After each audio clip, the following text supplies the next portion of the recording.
유대인이라 불리는 내가 율법을 의지하며 하나님을 자랑하며 율법의 교훈을 받아 하나님의 뜻을 알고 지극히 선한 것을 분간하며 맹인의 길을 인도하는 자요 어둠에 있는 자의 빛이요 율법에 있는 지식과 진리의 모본을 가진 자로서 어리석은 자의 교사요 어린 아이의 선생이라고 스스로 믿으니. 아멘. 하나님 감사합니다. 오늘 말씀으로 함께 이 자리에 나왔습니다. 하나님 말씀이 말씀되어질 수 있도록, 말씀이 능력이 되어질 수 있도록 주님이 함께하여 주시고 주님의 능력이 나타나는 이 시간에 되게 하여 주시고 치유의 역사도 이루어지게 하여 주시고 위로의 역사도 이루어지게 하여 주시옵소서. 예수님 이름으로 기도드립니다. 아멘. 주일 예배 오신 여러분 주님으로 축복합니다. 아름다운 준비, 오늘 말씀으로 함께 은혜 나누고자 합니다. 1911년에 두 그룹의 탐험대가 남극 탐험에 나섰습니다. 1911년도면 얼마나 먼 옛날입니까? 한 팀은 노르웨이 출신이었고 또 다른 한 팀은 영국 출신이었습니다. 두 팀 중에 먼저 성공한 팀은 노르웨이 출신의 일행들이었습니다. 후에 밝혀진 사실에 의하면 이 노르웨이 탐험대는 아주 면밀한 계획과 준비가 있었다고 합니다. 그들은 에스키모인들과 남극 여행자들의 탐험 방법을 먼저 연구했고 그 결과 가장 남극 탐험하는데 제일 좋은 것이 게썰매였다고 생각했어요. 그리고 모든 장비와 음식을 나르는 것이 가장 좋은 방법이라고 결정을 내렸습니다. 그래서 팀원을 소집할 때도 전문 스키어와 개를 잘 다루는 사람으로 선택했다고 합니다. 그리고 이동 방법도 하루에 6시간씩 15에서 20마일을 게썰매를 이용했다고 합니다. 그리고 다음 날의 여행을 위해서 팀원들과 개들에게 많은 휴식도 주었다고 합니다. 그런데 이들과는 반대로 영국의 일행은 게썰매 대신에 모터썰매와 조랑말을 사용하기로 했답니다. 모터썰매와 조랑말. 그러나 이 모터썰매는 5일 만에 작동이 멈추고 말았고 조랑말은 추위에 다 얼어 죽고 말았습니다. 그들은 장비에도 충분한 관심을 가지지 못해서 복장까지 부실한 바람에 그 추위를 견디기가 너무나 역부족이었습니다. 게다가 대원들은 모두 동상에 걸려서 신발을 한번 신을 때는 2시간씩, 한두 시간씩이나 걸릴 정도였다고 합니다. 그들이 10주간 지독한 여정을 마친 후에 1912년 1월 17일 남극 목적지에 도달했을 때에는 이미 노르웨이 일행이 국기를 꽂고 돌아간 뒤였다고 합니다. 그들은 목표점에 도달하고 돌아오려고 했지만 결국 심한 눈보라와 추위를 견디지 못하고 모두 동상에 걸려서 사망하고 말았습니다. 이에 반해 노르웨이 출신들은 그 여행을 하는 동안 최악의 문제는 감염된 대원의 이빨을 뽑는 정도밖에 되지 않았다고 합니다. 이 일들은 사망한 영국의 일행들이 쓴 일기를 통해서 알게 되었고 오늘날 우리에게 자세히 전해지게 되었습니다. 함께 남극 탐험을 준비했지만 잘 준비된 팀과 그렇지 못한 팀의 결과가 이렇게 달라졌습니다. 우리는 지금 천국을 가기 위한 준비를 하고 있습니다. 무슨 일을 하든 무슨 일을 시작하든 준비된 삶은 아름답습니다. 잘 계획하고 준비하는 사람은 물론 좋은 결과를 얻기 마련입니다. 큰 일이든 작은 일이든 잘 계획하고 잘 준비한 사람과 그렇지 않은 사람은 분명한 차이가 있습니다. 그럼 오늘 하나님을 알아가는 때는 우리가 어떻게 준비를 해야 될까요? 모두가 하나님 나라 가기 위해서, 하나님을 알기 위해서 우리는 이 땅에서 열심히 준비하고 있습니다. 서로가 믿음을 지켜나가기 위해서 신앙생활을 해나가고 있습니다.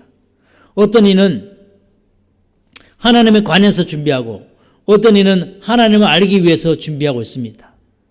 성경은 이런 하나님의 감동으로 기록된 하나님의 자서전이라고도 할 수 있습니다. 그래서 누군가는 어떤 이는 하나님을 알기 위해서 성경을 벽독하고 외우기까지도 합니다. 그러면 이 사람은 하나님을 누구보다 많이 알고 있을까요? 그런 사람이 있었습니다. 그들이 바로 바리새인들과 사두개인이었습니다. 그들은 누구보다도 성경을 많이 알고 있었고 기도를 많이 했고 금식을 많이 했던 그들이었습니다. 그들은 율법과 규례와 법도를 잘 지키면 하나님을 사랑하는 것이고 하나님을 알기 위해서 율법서를 열심히 연구했습니다. 그런 그들에게 오늘 사도 바울이 이 로마서 말씀으로 그들에게 너희들은 이렇다고 말씀한 겁니다. 오늘 로마서 2장 17절에서 20절 한번 다시 보겠습니다.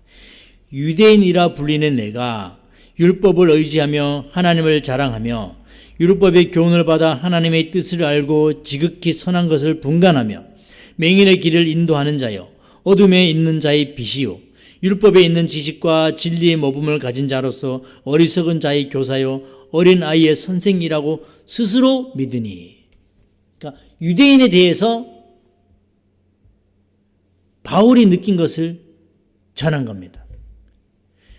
그들을 스스로는 맹인을 인도하는 인도자이고 어둠에 있는 자들의 빛이고 율법에 있는 지식과 진리의 모범을 가진 자이고 어리석은 자의 교사이며 어린 아이의 선생이라고 스스로 믿었다고 합니다.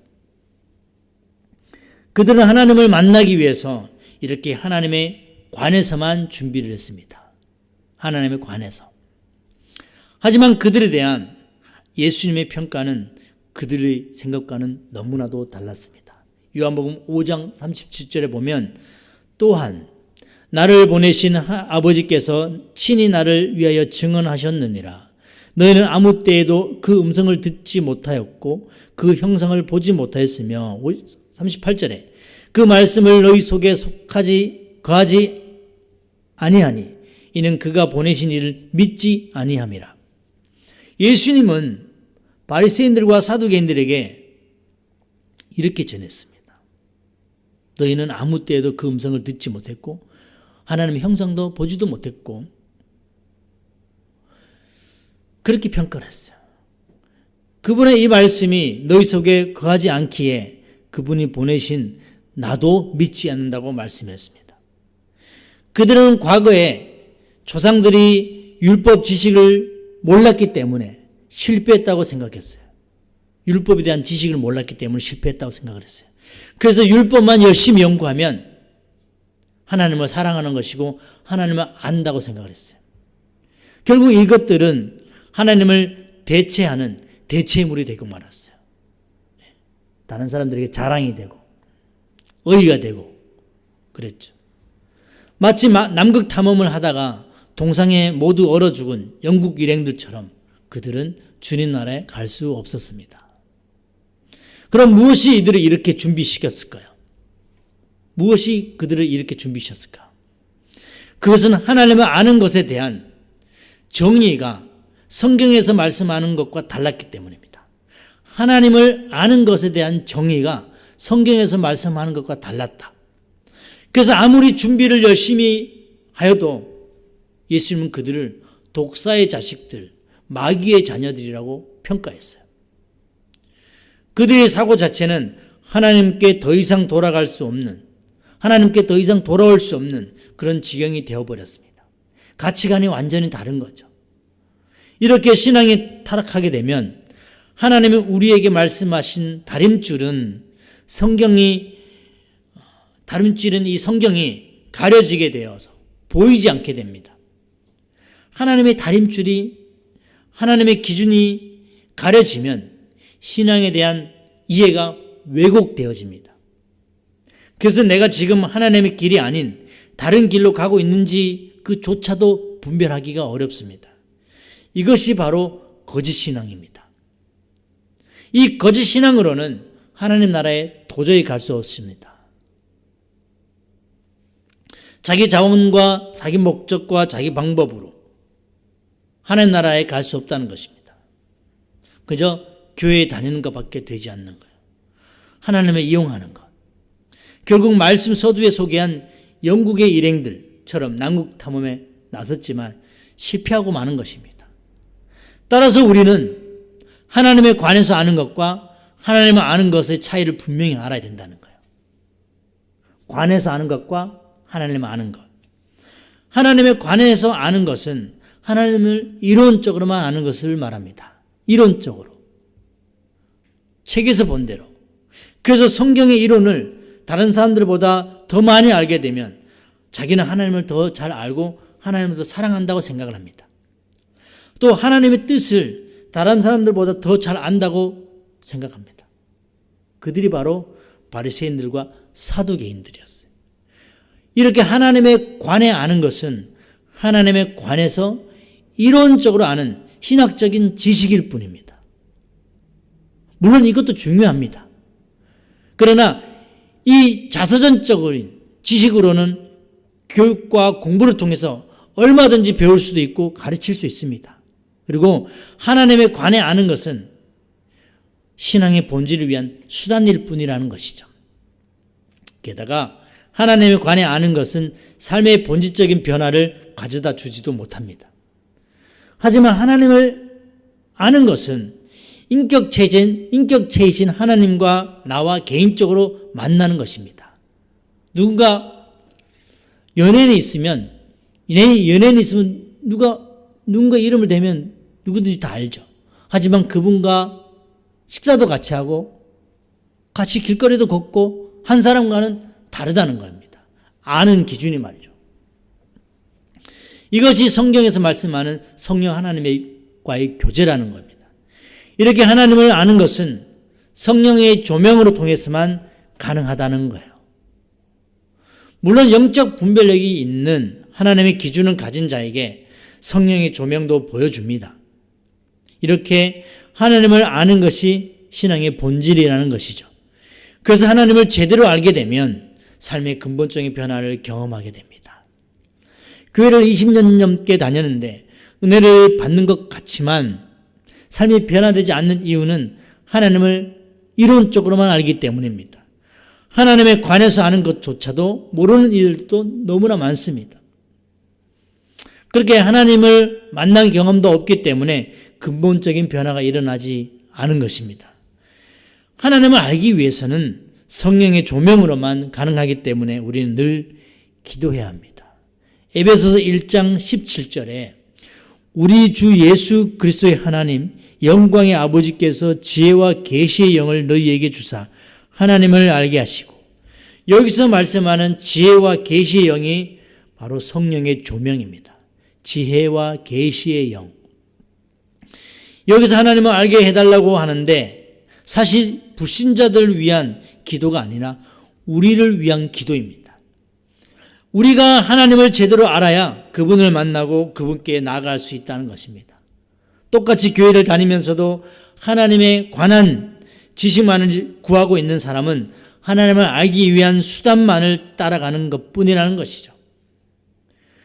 우리가 우유병을 비유하자면 하나님에 관한 지식은 이 잔에 속하고 하나님을 아는 지식은 우유에 속합니다. 병은 우유를 담기 위한 수단일 뿐이라는 것이죠. 우유병이 우유를 대체하면 이것이 율법주의가 되는 것입니다. 하나님을 알기보다 대체물을 위해서 신앙생활에 열심을 내는 것은 결국에는 하나님을 아는 것이 아니라는 것이죠.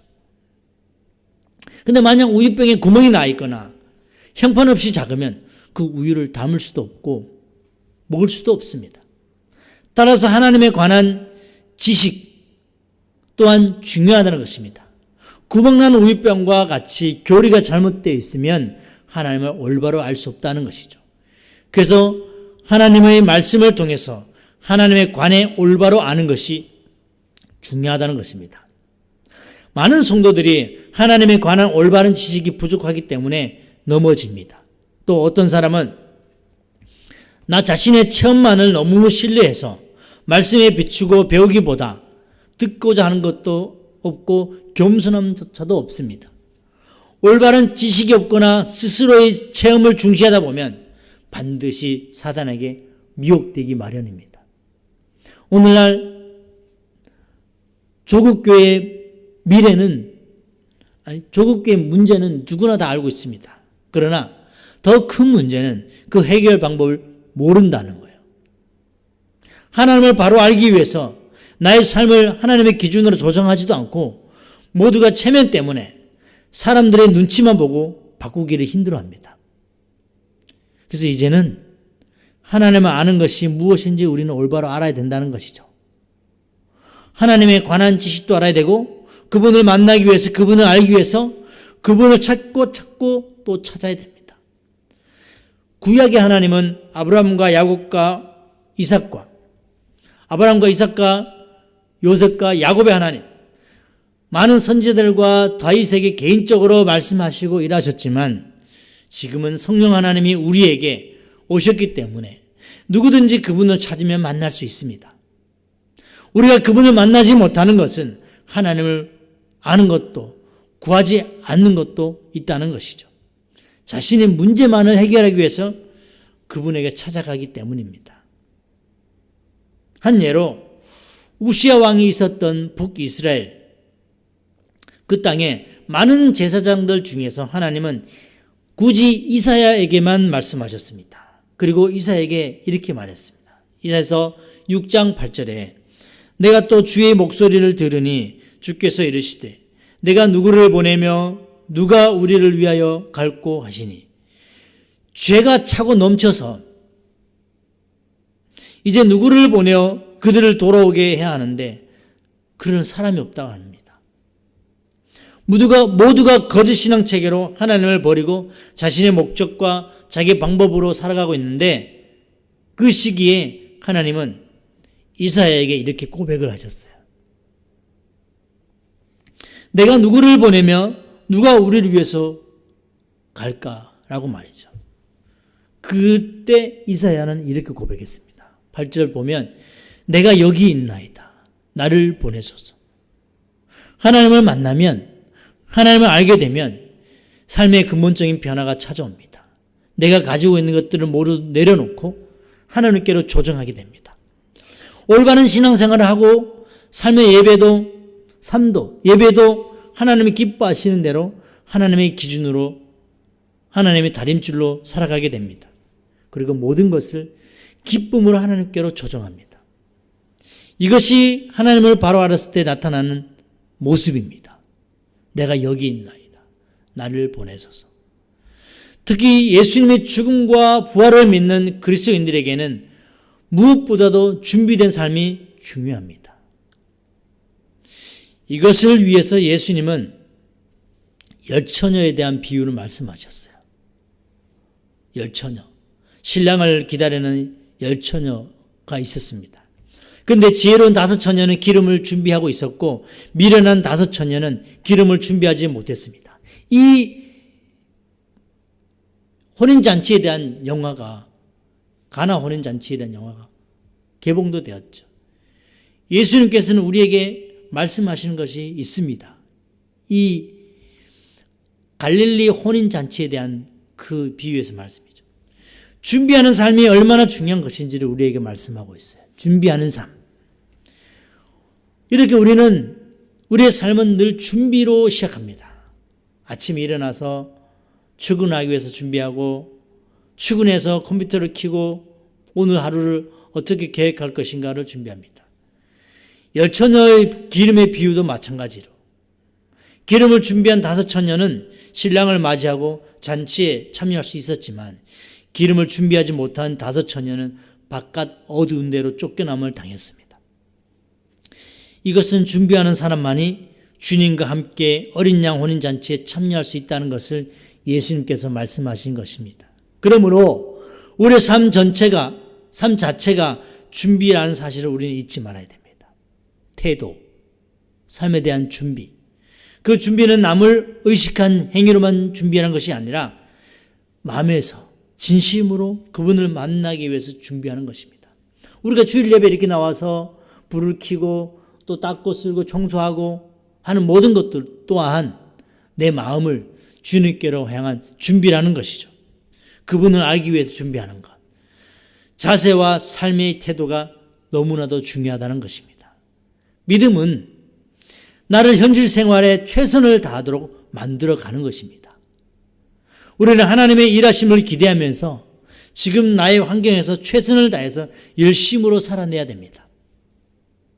잘 계획하고 잘 준비해야 한다는 것이죠.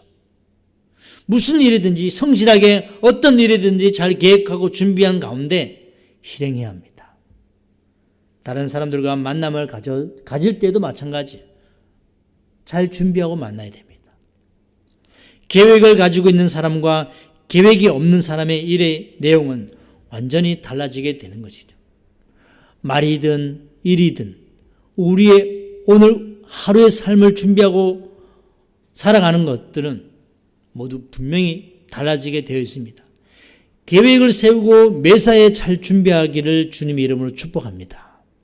특별히 아침에 일찍 일어나서 하루를 준비하거나 월 초에 계획을 세우거나 새해 계획을 세워서 준비할 때 철저한 계획을 세우고 준비한 1년과 아무런 준비 없이 되는 대로 살아가는 1년은 마지막 결산 때 엄청나게 달라지게 됩니다. 성공적인 인생을 살기를 원하신다면 우리는 잘 준비하고 잘 계획하시길 주님의 이름으로 축복합니다. 이것저것 보고 생각나는 대로 세울 것이 아니라 기도하면서 하나님 안에서 세워나가시기를 바랍니다. 여호수아는 가나안 정복 계획을 자신의 임의로 한 것이 아니었어요. 그는 하나님의 지혜를 구했고 하나님의 지혜를 얻었고 하나님 안에서 계획하고 진행해 나아갔습니다. 혼자 하지도 않았습니다. 함께 했습니다. 내가 머리를 짜내고 내가 무엇을 해보겠다는 계획은 마치 금방 무너지는 바벨탑 계획과 같습니다. 인간의 계획은 결국 이 바벨탑처럼 무너지고 만다는 것이죠. 시편 127편 1절에 보면 여호와께서 집을 세우지 아니하시면 세우는 자의 수고가 헛되며 여호와께서 성을 지키지 아니하시면 파수꾼의 경성함이 허사로다. 헛되도다. 또 잠언서 16장 1절 마음의 경영은 사람에게 있어도 말의 응답은 여호와께 나느니라. 또 잠언서 16장 9절에 사람이 마음으로 자기 길을 계획할지라도 그 걸음을 인도하는 자는 여호와시니라. 그 말씀하고 있어요. 하나님 안에서 계획하고 준비하며 나아갈 때만이 요단을 건너서 가나안에 들어갈 수 있다는 것입니다. 우리는 가나안 땅에 들어가는 것에만 목적이 있지 그곳에서 하나님과 함께 해야 된다는 그 중요함을 우리는 잊고 살아가고 있습니다. 2023년도 이제 2월이 다 지났습니다. 기도하면서 하나님 안에서 계획을 다시 세워 가시길 축복합니다. 그렇게 잘 준비하고 기도한 이들에게는 하나님은 말씀을 주시고 지혜를 주시고 길을 열어주시며 일하실 것입니다. 준비하는 일에 빠져서는 안 될 것이 또 한 가지가 있는데 그것은 바로 성결입니다. 새로운 시간, 새로운 일 속에 들어가는 우리의 마음과 우리의 자세는 항상 성결함을 가지고 나아가야 됩니다. 새로운 세계, 가나안 땅에 들어가는 과정에 있어서 이스라엘 백성들은 어떻게 했을까? 여호수아서 3장 1절에 보시면 또 여호수아가 아침에 일찍 일어나서 이스라엘 사람들로 더불어 시딤에서 떠나 요단에 이르러서는 건너지 아니하고 거기서 유숙하니라. 이스라엘 백성들이 가나안에 들어가는 과정에 저들은 먼저 죄의 자리를 떠났습니다. 그들이 시딤에서 떠났다고 하는데 이 시딤이 바로 죄의 자리입니다. 왜냐하면 이곳에서 이스라엘 백성들이 출애굽할 때 하나님 안에서 범죄한 한 장소이기 때문입니다. 발람의 계계로 인해서 이스라엘 백성들이 이곳에서 모압 여인과 간음하고 우상에게 제사를 지냈던 장소가 바로 시딤입니다. 그 범죄로 인해서 하나님의 진노를 받아서 4,000명이나 되는 백성들이 안타까운 목숨을 잃고 말았습니다. 이스라엘 백성들은 바로 이 죄의 상징인 이 시딤을 떠났던 것입니다. 그러니까 지금 우리의 하늘과 나 사이를 가로막고 있는 죄의 장소, 그 시딤을 떠나야 된다는 것이죠. 그 자리를 떠나지 않고서는 축복의 자리에 나아갈 수 없다는 것입니다. 그 자리를 떠나지 않고서는 아무런 준비를 해도 소용이 없다는 것입니다. 거짓 신앙 체계를 버리지 않고서는 축복은 따라오지 않습니다. 하나님을 만나기 위해서는 하나님과 상관없는 그 모든 자리에서 우린 떠나 있어야 된다는 것이죠. 그 자리를 벗어나지 않고는 새로운 일을 시작할 수가 없습니다. 그리고 5절에 가서 나를 성결하게 된다는 것이죠. 여호수아가 또 백성에게 이르되 너희는 자신을 성결하게 하라. 여호와께서 내일 너희 가운데에 기이한 일을 행하시리라. 여호수아가 또 백성에게 이르되 너희는 스스로 성결케 하라고 말씀하고 있습니다. 근데 보면 지금 가나안 땅에 들어가는 이스라엘 백성들에게 가장 큰 고민이 뭔지 아십니까? 요단강을 건너는 게 문제예요. 200만 명이나 되는 이 사람들이 창굴하게 솟아올라 있는 이 요단을 건널 때 이것이 가장 큰 최고의 문제인데, 그런데 하나님은 뭐라고 하십니까? 너희는 스스로 성결케 하라고 말씀하고 있어요. 우리의 문제를 무시하는 것이 아니라 성결이 가장 중요하다는 것입니다. 사실 그들이 원하는 대답은 이것이 아니었어요. 그런데 하나님은 요단강을 어떻게 건널까 할 것인가에 대한 대답을 하지 않고서 스스로 성결케 하라고 말씀하셨어요. 우리의 생각과 하나님의 생각은 너무나도 차원이 다르다는 것입니다. 아마 우리도 그런 대답을 원치 않았을 겁니다. 우리가 원하는 대답은 아마 이런 것이었을 거예요. 하나님, 지금 이 시점에서 나의 이 풀리지 않는 우리의 가정의 문제 해결해 주시면 감사하겠습니다. 이 어려운 사업의 문제를 해결해 주시면 감사하겠습니다. 라고 말했죠. 그러나 하나님은 우리가 그렇게 기도하고 간구할 때 말씀하시는 것은 너희는 스스로 성결케 하라고 말씀하신 거예요. 오늘 우리에게 가장 먼저 해야 할 일은 준비하기 전에 성결이 중요하다는 것입니다. 진정한 회개. 씻음의 시간을 갖지 않으면 주님 나라에 들어갈 수 없다고 말씀합니다. 내 가정의 문제의 해결의 실마리를 찾기보다, 내 사업의 해결 방안을 찾기보다 더 중요한 문제가 우리 각자의 성결의 문제라는 것이었어요. 내가 성결케 되면 모든 문제가 다 해결된다고 합니다. 이스라엘 백성들이 스스로 성결케 되었을 때 그때 요단강이 갈라지게 되었어요. 오늘 우리의 문제, 준비도 중요하지만 그 전에 먼저 성결해야 된다는 것입니다. 오늘 우리가 하나님을 알아가는 과정에서 중요한 것이 성결을 위한 준비라는 것이요. 이것이 아름다운 준비입니다.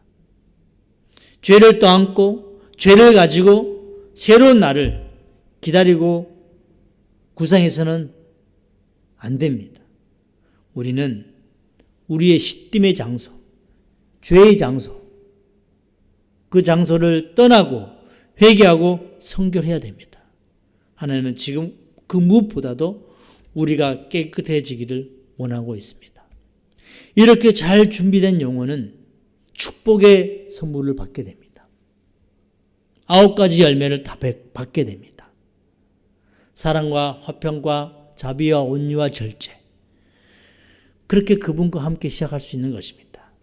그분이 나의 삶의 주인이 되셔서 나를 이끌어 가시길 주님의 이름으로 축복합니다. 지금부터 하나님과 함께 그 아름다운 준비를 해 나가시기를 주님의 이름으로 축원합니다. 기도드리겠습니다. 하나님 감사합니다. 아름다운 준비를 위해서 오늘도 우리는 주님 전에 나왔습니다. 하지만 우리는 여전히 시딤의 장소를 떠나지 못하고 있습니다.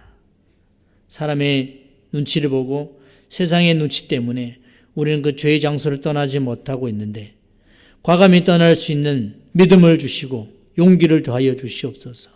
그래서 성결된 준비로 올 한 해를 다시 시작할 수 있도록 주님 축복하여 주시옵소서. 예수님 이름으로 기도드립니다. 아멘. 사도들의 신앙 고백 드리고 축도로 찬양하고 축도로 예배를 마치겠습니다. 나는 전능하신 아버지 하나님 천지의 창조주를 믿습니다. 나는 그의 유일하신 아들 우리 주 예수 그리스도를 믿습니다. 그는 성령으로 잉태되어 동정녀 마리아에게서 나시고 본디오 빌라도에게 고난을 받아 십자가에 못 박혀 죽으시고 장사된 지 사흘 만에 죽은 자 가운데서 다시 살아나셨으며 하늘에 오르시어 전능하신 아버지 하나님 우편 앉아 계시다가 거기로부터 살아있는 자와 죽은 자를 심판하러 오십니다. 나는 성령을 믿으며 거룩한 공교회와 성도의 교제와 죄를 용서받는 것과 몸의 부활과 영생을 믿습니다. 아멘. 다 함께 일어나셔서 찬양하며 축도로 예배를 마치겠습니다.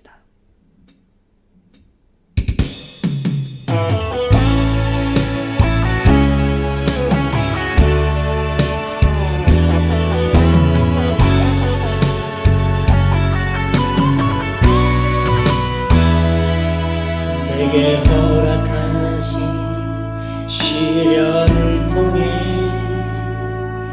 나의 믿음 더욱 강하게 자라나고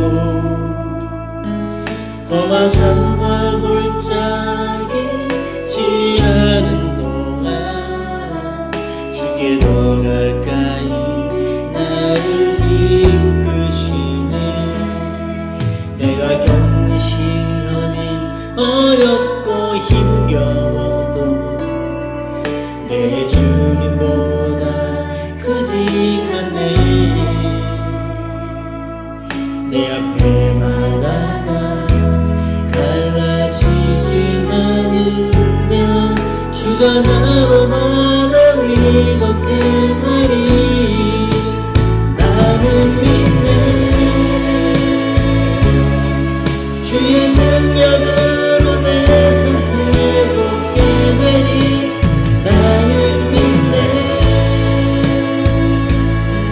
주의 능력으로 담대히 나가리라. 주와 함께 싸워 승리하리라. 날마다 믿음으로 나 살아가리. 이제는 우리 주 예수 그리스도의 은혜와 하나님의 놀라우신 사랑과 성령님의 내주교통 충만하심이 오늘도 아름다운 준비를 위해서 성결하게 달려가는 성도들의 머리 위에 이제로부터 영원토록 함께할지어다. 아멘. 예배를 마쳤습니다. 한 주간 승리하시기 바랍니다.